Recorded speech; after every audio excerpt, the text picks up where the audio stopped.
صباح الخير الناس الكل. احنا مسلمين وديننا ضد الإرهاب. ديننا دين أخلاق. الرسول صلى الله عليه وسلم قال: جئت أتمم مكارم الأخلاق. ديننا يرفض أي عنف جسدي أو لفظي أو معنوي. احنا ضد أي روح ولا أي إنسان ينجم يتضرر أو يتمس أو يتأثر بأي حاجة سلبية تنجم تكون.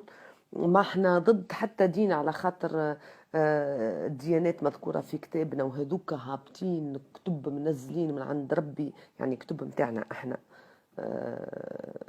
أنا فخورة لي أنا مسلمة، ونحب روحي لي أنا مسلمة، وفرحانة بروحي لي أنا مسلمة، وياسر فرحانة بروحي لي أنا مرأة عربية. أما يلزمنا نفهموا حاجة. الإرهاب ماهوش برك في واحد يهز سلاح ويقتل عبد ولا يخوف عبد ولا يستغل عبد.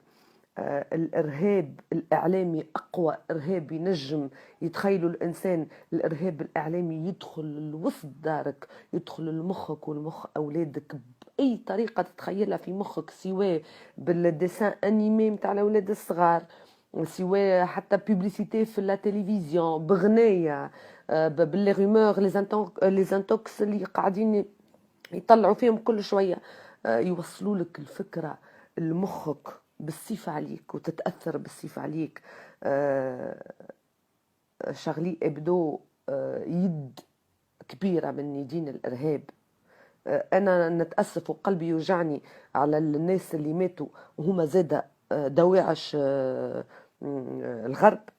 كما احنا الدواعش متاعنا هما متاعهم زاد دواعش الغرب، هما الكلهم من مخابرات وحكايات لبرا ومصالح شخصية وكراسي وشيء كله اندر تيبل، ما نجموش ندخلوا فيه وما نجموش نفهموه وما نجمش نوصلوا له. تو بعد التاريخ صفاغ عاد كيفاش يوصله لنا. اما شغلي ابدو مجلة توصلنا في الفتنة والإرهاب، وقاعدة تحط في الحطب في النار باش تشعل الدنيا بأيادي خفية.